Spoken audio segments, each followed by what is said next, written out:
प्रस्तुत है सुभद्रा कुमारी चौहान जी द्वारा लिखी कहानी कान की बूंदी। कीमत पर विचार करने का समय न था, अतएव वे सिटी कोतवाल से मिलकर, जिससे उनकी बड़ी घनिष्ठता थी, हीरालाल को अपनी जमानत पर छुड़ा लाए। बूंदों के साथ ही 9 रुपए देकर वकील साहब ने हीरालाल को कचहरी भेजा और स्वयं भी कचहरी गए। किंतु दिन भर उनके मस्तिष्क में यह बात फिरती रही कि 2000 रुपए कीमत की बूंदे आखिर इसकी स्त्री के पास कहाँ से आए। इन बूंदों के साथ कौन सा कैसा रहस्य छिपा है। वकील साहब एक बार जानने के लिए उत्कंठित से हो उठे। हिरासत से बाहर आते ही हीरालाल ने झुककर वकील साहब के पैर छू लिए। अभी तक वह वकील साहब को केवल अपनी नौकरी के ही कारण न छोड़ सकता था, किंतु आज से तो वह उनका भक्त भी हो गया और उसने मन ही मन निश्चय किया कि चाहे इनके साथ रहकर मुझे अनेक विपत्तियां ही क्यों न उठानी पड़े, परंतु अब इस देवता आदमी का साथ आजन्म न छोड़ूंगा। शाम को बूंदों को लिए हुए वह वकील साहब के एहसान के भार से दबा हुआ घर लौटा। जेब से बूंदे निकालकर पत्नी के सामने रख दिए। कमला ने उत्सुकता पूर्वक पूछा, क्यों, पसंद नहीं आए? हीरालाल बोला, वाह, पसंद क्यों नहीं आए? इतने अच्छे बूंदे और पसंद नहीं आते? बनने को भी दे दिए गए। कमला बोली, बूंदे बनने को दिए? पर मैं तो यह कहना भूल ही गई थी, यह यहाँ के नहीं मद्रास के बने हैं। जब मैं बहुत छोटी थी तब हम लोग बाबू के साथ मद्रास गए थे, वहीं माँ के लिए बाबू ने इसे खरीदा था। हीरालाल बोला, शायद यही बात हुई होगी। जब सुनारों ने बनाने से इनकार कर दिया होगा तभी वकील साहब ने लौटाया होगा। हीरालाल ने बूंदों की कीमत के बारे में, अपने पकड़े जाने के बारे में और वकील साहब ने उसे किस तरह छुड़ाया इस बारे में अपनी स्त्री से कुछ भी न कहा। शहर में प्लेग का प्रकोप हुआ। सब लोग शहर छोड़ छोड़कर बाहर झोपड़ी बनाकर या बंगलों पर रहने के लिए निकल आए। वकील साहब ने अपने बंगले में नौकरों की एक कोठरी में हीरालाल को रहने की जगह दे दी। एक ही अहाते में रहते हुए संभवतः 2-3 महीने बीत गए, किंतु वकील साहब की पत्नी हीरा देवी और कमला से किसी प्रकार की जान पहचान न हो सकी। हीरा देवी ने उच्च कोटि की शिक्षा पाई थी। वह संस्कृत में काव्य तीर्थ और अंग्रेजी में बीए थी। साधारण सुंदर थी, पर स्वभाव जरा रूखा था। वे मौके मौके पर ही हंसती थीं। साधारण लोगों से वह बातचीत भी कुछ कम करती थीं। उन्हें अपने धन विद्या और एक प्रतिष्ठित परिवार की कन्या होने का गर्व था। अपने आश्रित एक मुंशी की स्त्री से बातचीत करने में वह समय का दुरुपयोग समझती थीं। इसलिए उन्होंने कमला को कभी न बुलवाया। इधर कमला इसके बिल्कुल प्रतिकूल थी। वह अनेकधि सुंदरी थी, खूब गोरा रंग, आकर्षक आंखें, पतले पतले लाल होंठ, जिन पर सदा हंसी खेलती रहती। वह बड़ी नम्र और मिलनसार थी। पढ़ी लिखी बहुत साधारण थी। हिंदी की पुस्तकों के अतिरिक्त चिट्ठी पत्री लिख पढ़ लेती थी। अंग्रेजी की कोई कोई अक्षर पहचान लेती थी। फिर भी उसे व्यवहार ज्ञान था। गृह कार्य में कुशल थी। साधारण से साधारण कपड़ों को भी ढंग से पहनना जानती थी।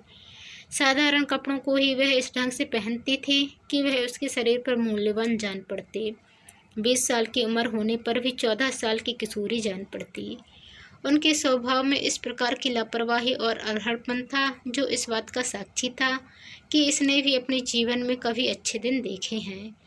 जिस दिन से कमला को मालूम हुआ कि हीरा देवी ने उसके ईयरिंग्स मंगवाए और पसंद किए हैं, उनसे मिलने के लिए कमला की उत्सुकता और भी बढ़ गई। एक दिन दोपहर को वह हीरा देवी से मिलने गई, जिसकी सूचना हीरालाल ने अपने मालकिन को पहले से ही दे रखी थी। बरामदे में एक चटाई पड़ी थी। कमला उसी पर बैठ गई। साधारण आवभगत के बाद हीरा देवी पास पड़ी हुई कुर्सी पर बैठकर एक मासिक पत्रिका के पन्ने उलटने लगी। बीच बीच में वह कमला की बातों का उत्तर भी देती जाती थी। उन्होंने अपने किसी भी व्यवहार से यह प्रकट न होने दिया कि कमला के आने से उन्हें किसी प्रकार की प्रसन्नता हुई। प्रत्युत उन्होंने यही प्रकट किया कि उसके आने से उनके काम में कुछ विघ्न ही पड़ा। उनके मुँह के भाव से कुछ ऐसा प्रकट हो रहा था जैसे उन्हें कमला के रूप और लावण्य से ईर्ष्या हो रही हो। कमला एक साधारण जामदानी की कड़ी हुई गुलाबी रंग की साड़ी और वैसा ही ब्लाउज पहनी थी। हाथों में 3-3 कांच की चूड़ियाँ और कानों में वही हीरे की इयररिंग्स चमक रहे थे। वह इस आशा में थी कि हीरा देवी यदि कुछ भी उसकी बूंदों के विषय में पूछेंगी तो वह बातों ही बातों में उन्हें बतला देगी। कि यद्यपि इस समय दिनों के फेर से वह उनके मुंशी की स्त्री है, किंतु वह भी किसी समय बड़े घर की लड़की थी और उसने भी अच्छे दिन देखे हैं। उसके पास एक नहीं अनेक जेवर थे, इन बूंदों की तरह। किंतु हीरा देवी ने उसके साथ बातचीत करने में जो उदासीनता दिखलाई, उससे कमला के आत्मसम्मान को धक्का लगा। वह यहाँ आके पछता रही थी। वह उठकर घर जाने की आज्ञा लेने ही वाली थी कि इसी समय हीरा देवी किसी कारणवश कुछ देर के लिए भीतर चली गई। कमला को रुक जाना पड़ा। वह वहीं चटाई पर बैठी उसी मासिक पत्रिका के पन्ने उलटने लगी। ठीक इसी समय वकील साहब ने घर में प्रवेश किया। कमला वकील साहब को पहचानती थी, किंतु वकील साहब उसे न जानते थे। कमला उठकर खड़ी हो गई। वह कहीं छिप जाने को स्थान ढूंढने लगी। इधर वकील साहब को एक संभ्रांत महिला को इस तरह बरामदे में चटाई पर बैठाना कुछ अपमानजनक मालूम हुआ। पहले तो वह उल्टे पांव बाहर लौट जाने वाले थे, परंतु न जाने क्या सोचकर उन्होंने कमला को संबोधन करके कहा, आप यहाँ बाहर क्यों बैठी हैं? आइए ड्राइंग रूम में बैठिए, मैं उन्हें बुला लेता हूँ। कमला कुछ न बोली। चित्र छाया की तरह वकील साहब के पीछे पीछे जाकर ड्राइंग रूम में बैठ गई। सच बात तो यह थी कि हीरा देवी की तरफ से इतना निरादर और वकील साहब के द्वारा इतना आदर, दोनों के व्यवहार में इतना अंतर देखकर कमला कुछ विस्मित सी हो गई। वकील साहब ने अंदर जाकर पत्नी से कहा और फिर बाहर आकर बैठ गए। हीरा देवी ने समझा कि कोई और मिलने आया है, इसलिए वह अपने कपड़े बदलने लगी। कपड़े बदलकर रसोइया को चाय तैयार करने के लिए कहकर वह ड्राइंग रूम में आई, किंतु वहाँ किसी और को नहीं, कमला को ही पति के साथ खुले मुँह मखमला कोच पर बैठे देखकर हीरा देवी के शरीर में आग लग गई। वह कुछ बोली नहीं, रूखे भाव से आकर वहीं दूसरी कोच पर बैठ गई। उनके आते ही कमला उठकर खड़ी हो गई और उनकी ओर लक्ष्य करके कहा, अब आज्ञा दीजिए, मैं घर जाऊं। हीरा देवी की कुछ बोलने के पहले ही वकील साहब बोल उठे, बैठिए, चाय तैयार हो गई है, चाय लेके जाइए। एक तीव्र दृष्टि से पति की ओर देखकर हीरा देवी ने कमला से कहा, हाँ, चाय पी के ही जाना, तैयार तो हो गई है। पर कमला रुकी नहीं। कमला की सुंदरता की छाप वकील साहब के हृदय पर प्रथम दृष्टि में ही पड़ गई, इसलिए वह सबकी नज़र बचाकर कभी कभी कमला के मुँह की ओर देख लिया करते थे। किसी बुरे भाव से नहीं, वे सौंदर्य उपासक थे। प्रत्येक सुंदर वस्तु को देखना उनकी दृष्टि में आवश्यक था। शिष्टाचार के तौर पर कमला के जाते समय हीरा देवी ने उसे कभी कभी आते रहने के लिए कहा। कमला इस कृपा के लिए उन्हें धन्यवाद देकर अपने घर गई। कमला के जाते ही पत्नी पर तिरस्कार सूचक दृष्टि डालकर वकील साहब ने पूछा, यह कौन थी? वहाँ चटाई डालकर बैठा दिया, इतना बड़ा ड्राइंग रूम किस लिए है? हीरा देवी भी उसी भाव से तीव्र स्वर में बोली, तो तुम क्या चाहते हो कि मैं नौकरों चाकरों को भी अपने साथ ही कुर्सी पर बैठाया करूं? यह तो तुम ही से होगा, मैंने तो यह नहीं सीखा। फिर भी अब वाद विवाद करने का क्या तात्पर्य है, जब तुमने उसे बुलाकर अपने पास कुर्सी पर बैठा ही लिया था? वकील साहब ने उत्सुकता से पूछा, नौकर चाकर? नौकर चाकर से तुम्हारा क्या तात्पर्य है? हीरा देवी ने रुखाई से कहा, यह मुंशी की ही तो स्त्री थी ना, नौकर चाकर नहीं तो क्या मेरी हमजोली है? वकील साहब कुछ नम्र होकर बोले, मुंशी की ही स्त्री सही, हीरालाल मेरा मुंशी है, उसकी स्त्री तो नहीं है। उसके साथ तुम्हें नौकरों का ऐसा बर्ताव कदापि न करना चाहिए। जो सम्मान करना जानता है वह सम्मान पाता भी है। फिर गरीबों का सम्मान तो धनिकों से अधिक करना चाहिए। यदि तुम उसे अपने साथ पहले से ही ड्राइंग रूम में लेकर बैठती तो तुम्हारे सम्मान में कुछ भी अंतर न आता। तुम्हारे विषय में वह ऊंचे विचार लेकर ही जाती। हीरा देवी अब झुंझला उठी, क्यों तंग किए जा रहे हो? मुझसे नहीं बन पड़ा, तुमने तो कर ही दिया, फिर अब अफसोस किस बात का? और इतने पर भी संतोष ना हो, जाके उसके आंसू पहुँचाओ, मुझे कोई शिकायत ना होगी। कहकर हीरा देवी उठकर दूसरे कमरे में चली गई। मेज पर चाय ठंडी हो रही है। उस तरफ न वकील साहब का ध्यान था, ना ही हीरा देवी का। हीरा देवी की जाते ही वकील साहब थके हुए से एक कोच पर लेट गए। बात बात पर वह पत्नी के वाद विवाद और तर्क से थक गए थे। विवाह से पहले जब उन्हें मालूम हुआ कि उनकी भाभी पत्नी ग्रेजुएट है, संस्कृत में कात्य तीर्थ है, तो उन्हें न जाने कितनी प्रसन्नता हुई थी। अपने कल्पना जगत में उन्होंने अपने एक छोटे से सोने के संसार को देखा। जिसमें सहयोग से गृहस्थी नंदन बन हो जाती है। इसी सुस्वप्न को देखते देखते वे विवाह के बंधन में बंध गए और उन्होंने अपने भाग्य की सराहना की। मित्रों ने बधाई के पुल बांध दिए। नववधु अधिक सुंदरी न थी पर सुशिक्षित थी, इसका वकील साहब को गर्व था। आज उनका गर्व धूल हो चुका था। रह रह के उन्हें ऐसा जान पड़ता था जैसे उन्होंने कोई बहुत बड़ी भूल कर डाली है जिसका कोई प्रतिकार नहीं। पत्नी के उद्दंड स्वभाव से भी बहुत असंतुष्ट थे। हीरा देवी में उन्हें स्त्रियोचित गुण ढूंढे न मिलते थे। पत्नी से अधिक संकोच और सील की मात्रा उनके ही स्वभाव में थी, जिसके कारण वह पत्नी से कभी कुछ कह सुन न सकते थे और कहते भी तो कैसे। हीरा देवी आखिर उनसे किस बात में कम थी। वे वकील थे। हीरा देवी भी कुछ दिनों तक पटना के गर्ल्स स्कूल में प्रिंसिपल रह चुकी थीं। वकील साहब बीए एलएलबी थे तो हीरा देवी बीए बीटी थी। विद्या, डिग्री या रुपया कमाने की कला। वकील साहब से हीरा देवी किसी बात में तिल भर कम न थी। फिर उनसे वह किस बात में दबती और दबती भी कैसे। उन्होंने स्त्रियों के समान अधिकार पर बड़े बड़े लेख लिखे थे और तर्क के द्वारा यह सिद्ध कर दिया कि स्त्री और पुरुष का प्रत्येक बात में समान अधिकार है। किंतु वकील साहब से कोई पूछता इस समान अधिकार का परिणाम उनके हक में कैसा सिद्ध हुआ, तो वे तो जानते ही न थे कि गृहस्थ सुख कैसा होता है। वे तरस रहे थे। हीरा देवी उनके लिए एक मित्र की तरह थी। बाकी घर का सारा काम तो नौकर करते थे। हीरा देवी भी ग्रेजुएट थीं।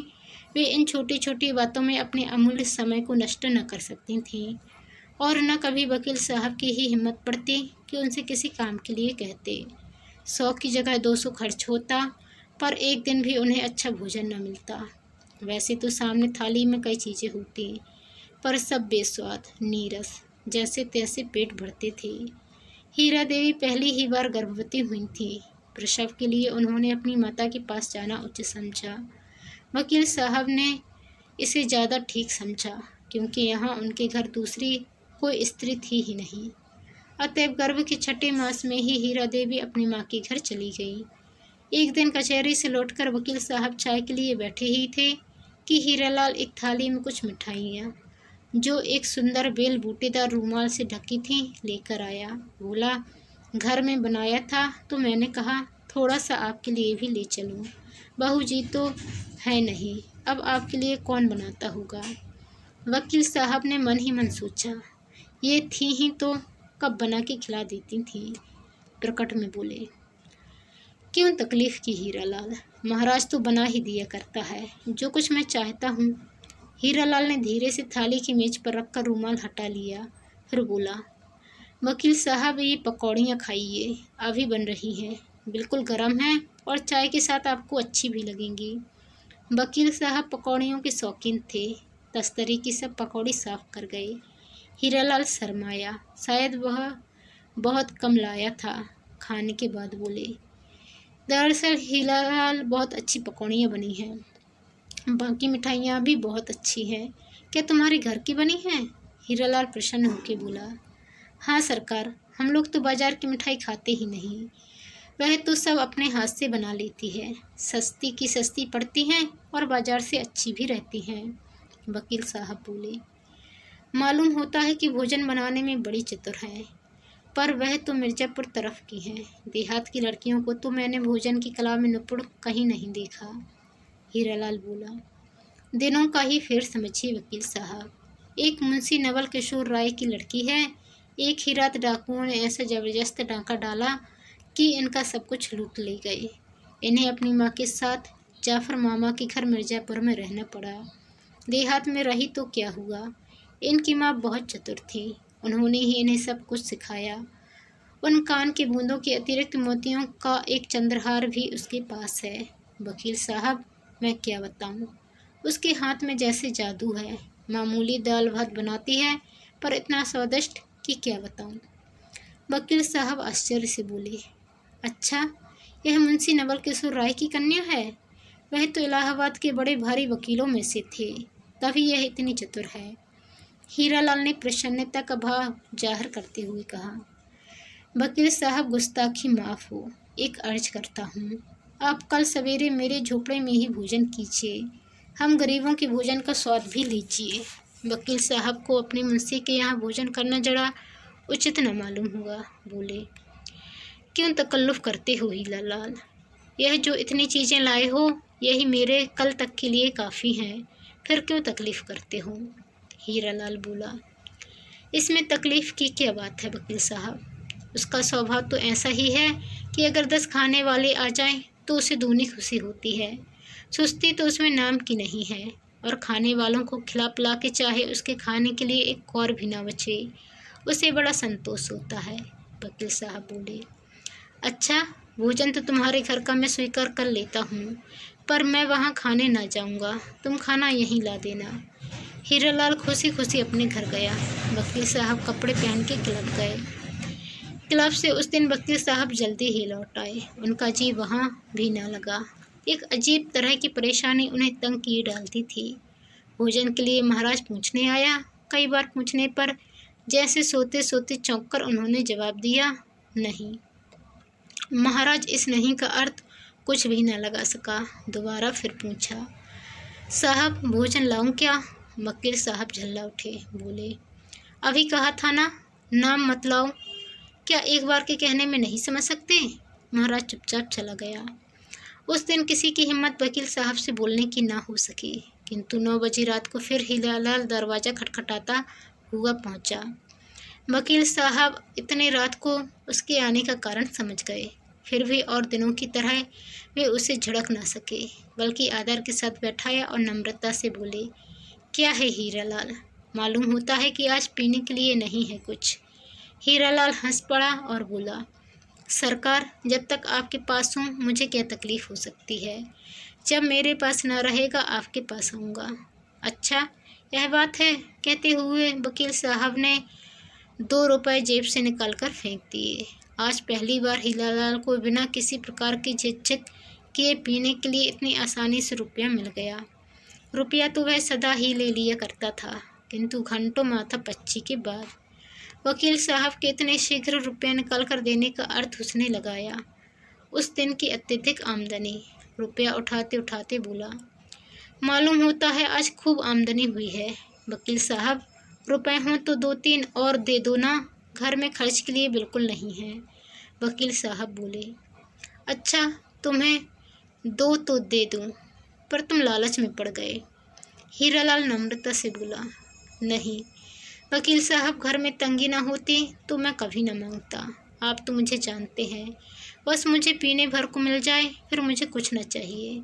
आज तो उसने कहा कि रुपया चाहिए, इसलिए आपसे कहा, नहीं तो क्या कभी कहता। आज की वकील साहब की आमदनी कुल 5 रुपये ही थी। उन्होंने बाकी के 3 रुपये निकाल कर हीरालाल के हवाले कर दिए। देते देते उन्होंने ताकीद कर दी कि देखो, सबके सब मत पी जाना, घर में खर्च के लिए दे देना। हीरालाल बोला, नहीं वकील साहब, क्या पागल हूँ जो पहले घर में देकर फिर पीने जाऊँगा। हीरालाल चला गया। वकील साहब फिर पलंग पर लेटे। उन्हें नींद न आई। उन्होंने अपने और हीरालाल के जीवन की तुलना की। चतुर सुशील स्त्री पाकर वह कितना सुखी है, उसका गृहस्थ जीवन कितना आकर्षक है। वह है मामूली मुंशी, स्त्री साधारण पढ़ी लिखी ग्रामीण बालिका है, फिर भी गृहस्थी को स्वर्ग बना रखा है। एक मैं हूँ, शहर के बड़े वकीलों में 500-700 मासिक तो कमा ही लेता हूँ। बंगला है, मोटर है, सुंदर बगीचा है। स्त्री संस्कृत और अंग्रेजी में ग्रेजुएट। लोग तो यही समझते होंगे कि मैं कितना सुखी हूँ। मित्र लोग आकर मेरी किस्मत की सराहना कर जाते हैं, किंतु मेरी किस्मत कैसी है मेरे सिवाय और कौन जान सकता है। बिना सुशील पत्नी के सब सुख होते हुए भी मनुष्य सुखी नहीं रह सकता। सच्ची गृहस्थी के सुख के सामने सारे संसारिक सुख है ही हैं। वे गृहस्थ सुख मेरी किस्मत में है ही नहीं। काश मैं भी किसी मामूली पढ़ी लिखी स्त्री से ही विवाह करता और वह सुशील होती, तो जीवन कितना सुखी होता। यदि सुशीला ना भी होती तो कम से कम बात बात में उसका तर्क शास्त्र तो न चलता, हर बात में वह अपनी विद्वता की छाप तो न जमाने लगती। किंतु यहाँ तो बात ही और है। हीरा अपने सामने मुझे कुछ समझती ही नहीं, दूसरों के सामने उसे कुछ कहते मैं डरता हूँ। ना जाने कैसा उच्छलंग उत्तर दे दे, फिर मुझे उनके सामने लज्जित होना पड़े। इसी प्रकार जितना ही मैं उससे दबता हूँ, वह मुझे दबाती जाती है। मैं स्त्री को समान अधिकार देने का विरोधी नहीं हूँ, किंतु वे इतना समझती कहाँ हैं। वे अधिकार पाते ही उसका दुरुपयोग करने लगती हैं। स्त्रियों के लिए कोमलता, लज्जाशीलता और नम्रता बहुत आवश्यक है, पर ये बातें हीरा में कहाँ हैं। किंतु इसमें हीरा का दोष तो उसकी शिक्षा का है। फिर मैं शिक्षा को ही दोष कैसे दूँ? उसी की छोटी बहन मीरा भी तो एमए में पढ़ रही है। इतनी सुशील, लज्जाशील है कि सीधी तरह आंख उठाकर बात नहीं कर सकती। कुछ नहीं, सब मेरी किस्मत का दोष है। मेरी किस्मत में गृहस्थ सुख नहीं था, फिर मुझे सुशीला पत्नी कैसे मिलती? उन्होंने कमला और हीरा की तुलना की। कमला उन्हें साक्षात लक्ष्मी सी और हीरा अहंकार, अभिमान की प्रतिमा सी जान पड़ी। वह पहले ही दिन, पहली दृष्टि में कमला के रूप पर मुग्ध हो गए थे। आज वह उसके गुणों की भूरी भूरी प्रशंसा कर रहे थे, किंतु इतना वह जानते थे कि जीवन में अनेक बार ऐसे अवसर आते हैं जब इंद्रियां मनुष्य को अपना दास बना लेती हैं। जानता हुआ भी मनुष्य अनजान बन जाता है, समझदार भी नासमझ हो जाता है। इसलिए वे कमला के रूप और गुणों पर मुक्त होते हुए भी उससे दूर दूर रहना चाहते थे। वे उस पवित्र फूल को, जिसका सौरभ उन्हें बहुत प्रिय था, छूकर अपवित्र न करना चाहते थे। इसलिए वह पास भी आने से डरते थे। संभव है पास पहुंचकर वे छू लेने के लोभ को संवरण न कर सकें, तो फिर उसका परिणाम क्या होगा? उसके भयंकर दुष्परिणाम का काला चित्र वकील साहब की आंखों के सामने खिंच गया।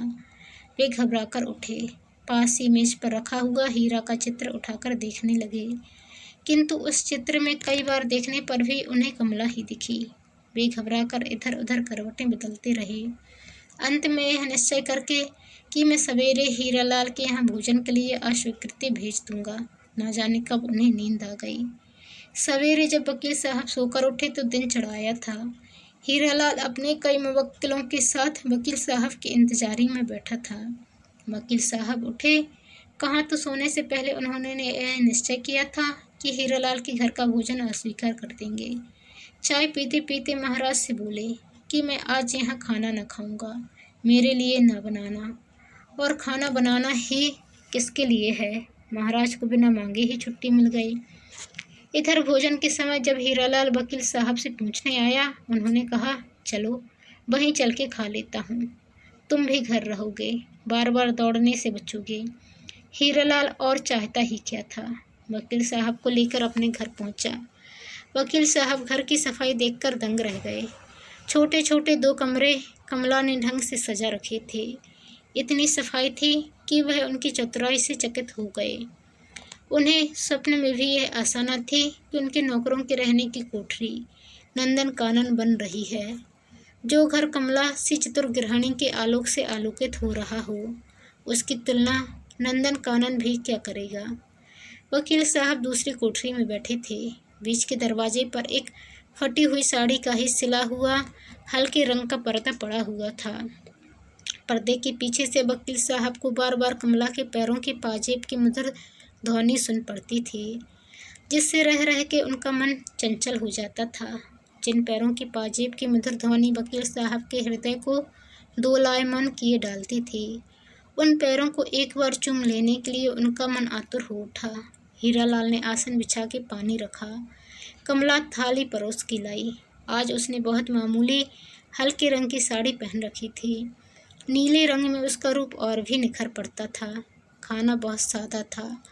दाल, चावल, रोटी और 2 तरह की मामूली तरकारी थी, किंतु सादा भोजन होने पर भी बहुत स्वादिष्ट और रुचिकर था। मिर्च मसाला बहुत कम था। फिर भी जाने क्या थी कि वकील साहब रोज से कहीं ज़्यादा खा गए। खाते खाते बोले, हीरालाल, मुझे खाना इसी प्रकार का अच्छा लगता है, किंतु महाराज तो ज़रूरत से ज़्यादा मिर्च मसाला भर देता है। परिणाम यह होता है कि मैं कभी पेट भर भोजन नहीं कर पाता। तुम अपनी स्त्री से कहो कि वे महाराज को भी खाना बनाना सिखा दे। कमला ने धीरे से कुछ कहा। हीरालाल हंसता हुआ बोला, वकील साहब, वह कहती है कि आप यहीं क्यों न खा लिया करें। वकील साहब हंसकर बोले, सो यहाँ किस्मत में नहीं है, सबको थोड़े ही ऐसा खाना नसीब होता है। कहते कहते साहब चले गए। कचहरी को देरी हो रही थी।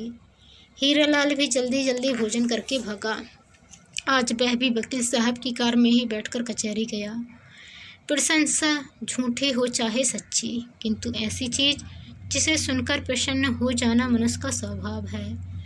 अपनी प्रशंसा के इतने बनते पल सुनकर कमला पुलकित न हुई हो, ऐसी बात नहीं। अब वह चीज़ें दूने उत्साह के साथ बनाती और नित्य ही कोई न कोई नई वस्तु बनाकर वकील साहब के लिए बेचती। उसके हृदय में और कोई भाव न थे, किंतु प्रशंसा पाने की लालसा जरूर थी। वकील साहब इसका दूसरा ही अर्थ लगाते। वे बार बार सोचते कि जिस प्रकार मेरे हृदय में उसके लिए प्रेम का सूत्रपात हुआ, उसी प्रकार कमला के हृदय में भी तो नहीं है। वे सदा इसी चिंता में व्यस्त रहते, किंतु प्रेम प्रकट करने का उन्हें कभी साहस न होता। इसके अतिरिक्त वे विश्वास की तरह अविश्वास को स्थान देकर पतित न होना चाहते थे। वे अपनी इंद्रियों का दमन करके अपनी सच्चरित्रता पर धब्बा न लगने देना चाहते थे, किंतु होनी किससे टाली टली है। इस बार जब वे हीरालाल की तनख्वाह देने लगे तो 10 रुपये के स्थान पर 15 रुपये दिए और कहा, हीरालाल, मेरी आमदनी बढ़ गई है, इसलिए तुम्हारी तनख्वाह भी बढ़ा दी है। इस महीने से तुम्हें 15 रुपये मिला करेंगे।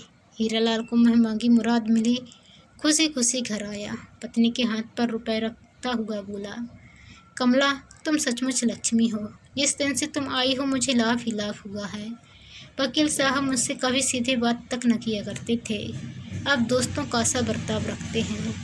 कहाँ तो सदा निकाल देने की धमकी दिया करते थे, कहाँ इस महीने से 15 रुपये तनख्वाह कर दी है। तुम कहो तुम लक्ष्मी हो या नहीं। तनख्वाह बढ़ने की खुशी में मैं उन्हें कल की दावत दे आता हूँ। जरा इस बार गहरा माल बने।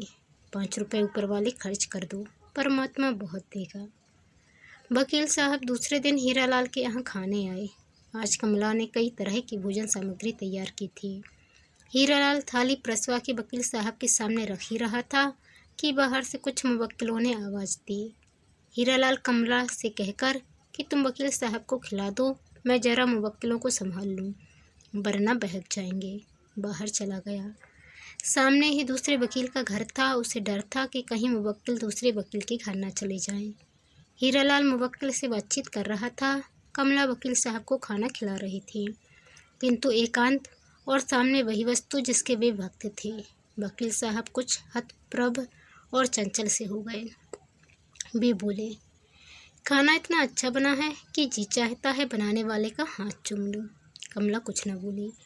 उसे यह एकांत अच्छा न लग रहा था। उसे वकील साहब के चेहरे की लाली और आंखों की उन्मत्तता साफ दिख रही थी। हाथ धुलाने के बाद कमला टॉवल देने लगी। वकील साहब टॉवल लेकर कमला की ओर झुके। कमला, हाँ हाँ क्या करते हैं आप, कहकर पीछे सरकी। पीछे दीवार होने के कारण ज़्यादा न हट सकी। वकील साहब ने जरा ज़्यादा झुककर कमला के होठों पर अपने होंठ जड़ दिए। ना चाहती हुई भी कमला इसका विरोध न कर सकी। कुछ क्षण कमला के अधरामृत का पान कर बिना कुछ कहे ही वकील साहब बाहर चले आए। वकील साहब के बाहर आने के बाद हीरालाल भी खाना खाने गया। आज फिर वकील साहब के साथ हीरालाल को कचहरी जाना पड़ा। हीरालाल के कचहरी जाने पर कमला वकील साहब के कृत्य पर बार बार विचार करती रही। उसे रह रहकर उनके साथ साथ अपने पतन का दुख हो रहा था, किंतु उसने तो कभी सोचा भी न था कि यह मामला इस हद तक पहुंच सकता है। शाम हुई। आज वकील साहब क्लब न जा सके। उनका चित्त उदास था। आज हीरालाल को कोई आमदनी भी न हुई थी। वह भी पीने के लिए व्याकुल सा था। वह फिर वकील साहब के पास आया। वकील साहब को समझने में देर न लगी। 1 रुपया निकालकर उसके हाथ में रख दिया। हीरालाल कलारी की तरफ भागा। वकील साहब धीरे धीरे हीरालाल के घर की ओर गए। जूतों की आवाज़ सुनकर हीरालाल के धोखे में कमला ने उठकर दरवाज़ा खोल दिया। सामने वकील साहब को खड़ा देखकर वह बहुत घबराई। अब न दरवाज़ा बंद करते बनता था न खोलते। वह कुछ क्षण तक उठे हुए कंठ से कंपित स्वर में बोले, तुमसे माफ़ी मांगने आया हूँ। कमला, जरा भीतर बैठ जाने दो, फिर कहता हूँ। कमला दरवाजे से सरक गई। वकील साहब आकर भीतर कुर्सी पर बैठ गए। कहा, मुझे अपने कृत्य पर बड़ा दुख है। कमला, तुम मुझसे नाराज़ तो नहीं हो। कमला कातर स्वर में बोली, मैं नाराज़ हूँ या खुश, अब पूछकर क्या होगा। यह तो आपको पहले ही पूछना चाहिए था, फिर भी मैं आपसे पूछती हूँ, आखिर हठ से क्या लाभ है। मेरी और आपकी दोनों की ज़िंदगी बर्बाद हो जाएगी। वैसे आपको तो विशेष क्षति ना होगी, किंतु मैं कहीं की ना रहूँगी। वकील साहब ने भर्राए स्वर में कहा। कमला, मैं तो पागल हो रहा हूँ। मेरी दवा तुम्हें छोड़कर कोई नहीं कर सकता। वैसे आज जो कुछ भूल हो गई उसे तुम क्षमा करो। तुम्हारी इच्छा के विरुद्ध मैं तुम्हें कभी हाथ न लगाऊंगा। रही तुम्हारे जीवन बर्बाद होने की बात, तो मैं तुम्हें विश्वास दिलाता हूँ कि मैं हीरालाल को कभी किसी हालत में अलग न करूँगा और तुम्हारा जीवन मेरे जीते जी कभी बर्बाद नहीं हो सकता। कमला ने दीन भाव से पूछा, फिर भी यह कहाँ तक उचित है कि जो आदमी आपका विश्वास करे उसी के साथ अविश्वास करे? कभी इन्हें हीरालाल को जरा भी शक हुआ तो मेरे और आपके विषय में क्या सोचेंगे? वकील साहब बोले। कमला शक होने ही कैसे पाएगा? कहते उठकर पास खड़ी हुई कमला का उन्होंने गाढ़ा आलिंगन कर दिया और उसी शाम उनका पतन हो गया। इस बात से कमला को जो कुछ दुख था वह तो था ही। वकील साहब भी अपने कृत्य से संतुष्ट न थे। न जाने कितने दिन और कितनी रातें उन्होंने बेचैनी से बिताईं, किंतु कार्यक्रम उनका ज्यों का त्यों चलता रहा।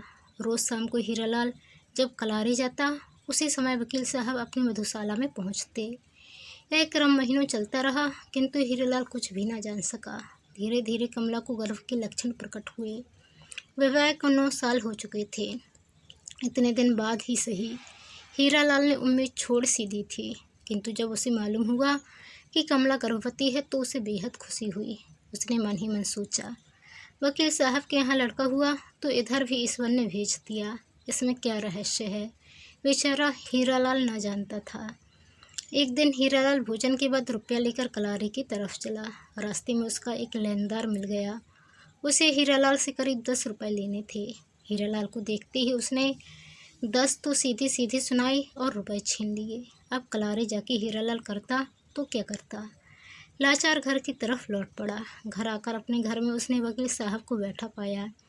अपने घर में वकील साहब को देखकर हीरालाल को अचानक उस समय पहुंचा देखकर वकील साहब को आश्चर्य हुआ, किंतु वकील साहब चतुर थे। बोले, क्यों हीरालाल, हमेशा तुम मुझे भोजन के लिए पूछा करते थे।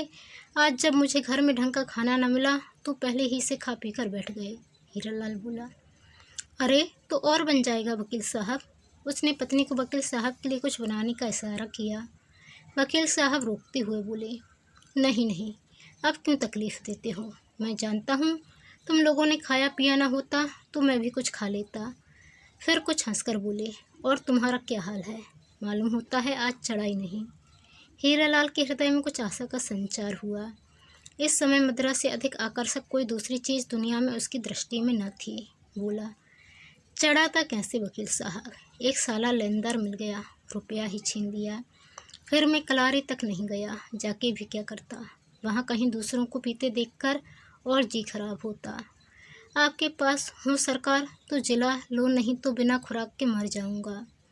जेब में से 5 रुपए का नोट निकालते हुए वकील साहब बोले, मेरे पास छुट्टा रुपया नहीं है और तुम्हें रुपए देते हुए डर लगता है। नशे के झोंक में न जाने कितनी की पी जाओ। हीरालाल बोला, नहीं सरकार, ऐसा भी कहाँ हुआ है। मैं तो उतना ही पीता हूँ, मेरी तो खुराक ही उतनी है, बस 1 रुपया 8 आना की। हीरालाल नोट लेके जाते जाते कमला से बोला, वकील साहब को कुछ बना के खिला जरूर देना। वकील साहब बोले, पहले अपनी फिक्र कर लो फिर हमारी करना। हीरालाल हंसता हुआ चला गया। हीरालाल जब आंख से ओझल हुआ तो कमला का आलिंगन करते हुए वकील साहब बोले, तुम इस शराबी की दास हो कमला। यदि बदलने का कानून होता तो मैं हीरा को देख के तुम्हें ले लेता। हीरालाल के साथ भले खुश न रहती, पर तुम्हारी सरीखा सुखी तो दुनिया में कहीं ढूंढने से ही न मिलता ना कमला। कमला ने कुछ उत्तर न दिया। विदाई की अंतिम छाप कमला के होंठों पर लगाकर वकील साहब अपने घर आए। कमला की गर्भ का 5वां महीना चल रहा था। हीरालाल खूब पी के लौटकर 3.5 रुपये कमला के सामने फेंक दिए। फिर वह खाट पर बेहोश गिर पड़ा। आज उसने दूनी चढ़ा ली थी। धीरे धीरे हीरालाल को अपनी स्त्री और वकील साहब के चरित्र के विषय में कुछ संदेह होने लगा, किंतु कुछ भी कहने की हिम्मत न पड़ती। जब तक वह अपनी आँख से कुछ न देख ले कैसे कहे। लेकिन इस विचार मात्र से ही उसका हृदय बड़ा विचलित हुआ। अब वह ज़्यादा पीने लगा, किंतु इस पर भी उसे शांति न मिलती। वह बड़ा व्यथित और घबराया सा रहता। एक दिन वह कमला से बोला, कमला, जाने क्यों मुझे तुम्हारा वकील साहब के साथ इतना मिलना जुलना पसंद नहीं आता। कमला ने कहा, मैं तो उनके घर मिलने जाती नहीं, तुम उन्हें मना कर दो, मैं उनसे कभी न मिलूंगी। हीरालाल निरुत्तर हो गया। वकील साहब को रोकने का उसमें साहस न था। उसने सोचा मकान ही बदल लूँ तो अच्छा रहेगा। वह मकान की तलाश में चला। रुपए लेकर कलारी की तरफ जाने के इरादे से निकला, किंतु कुछ ही दूर जाने पर उसे कुछ मुवक्किल मिल गए। वह उन्हें लेकर लौट पड़ा। बंगले पर आने पर मालूम हुआ वकील साहब क्लब गए हैं। मुवक्किलों से बातचीत करके 5 रुपए फीस की पेशगी लेकर हीरालाल उन्हें सवेरे आने की ताकीद कर अपने घर की तरफ चला। वह रबर सोल जूते पहने था, इसलिए जूतों की आवाज़ न हुई। बाहर बरामदे पर पहुंचकर उसने देखा कि सामने का दरवाज़ा बंद है। अंदर से वकील साहब और कमला के हंसने की आवाज़ आ रही थी। वह चुपचाप कुछ क्षण तक खड़ा रहा। उसने सुना कमला कह रही थी, लड़की हो या लड़का, है तो तुम्हारा ही, उसकी पूरी जिम्मेदारी तुम ही पर रहेगी। मैं यह न देख सकूंगी कि तुम्हारा बच्चा मोटर पर बैठकर स्कूल जाए और दूसरा पैर घसीटता हुआ जाए। वकील साहब बोले, पगली हुई हो, तुम्हें भी मैं यहाँ न रहने दूंगा, मैं तुमको लेके भाग जाऊंगा। वकालत, मकान, बगीचा सब हीरा और हीरालाल के लिए छोड़ जाऊंगा। मेरे पास बस तुम रहो, मैं दुनिया की सारी संपत्ति को ठुकरा दूंगा। मोटर में अपने बच्चे के लिए साथ रखूंगा, कहीं भी रहूंगा, कमा खाऊंगा। होना तैयार इस बात के लिए? कमला हंस पड़ी। हीरालाल अधिक न सुन सका। संताप से वह पागल सा हो रहा था। उसने जोर से एक ठोकर दरवाजे पर लगा दी। दरवाज़ा अंदर बंद था। वह वहाँ क्षण भर भी न ठहर सका। तेजी के साथ अहाते से बाहर निकल गया। अंधकार में किधर अदृश्य हो गया कोई न जान सका।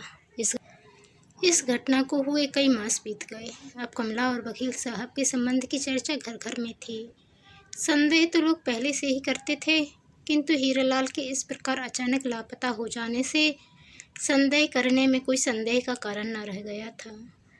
एक सखी ने कुछ गोलमाल करके हीरा देवी को भी लिखा।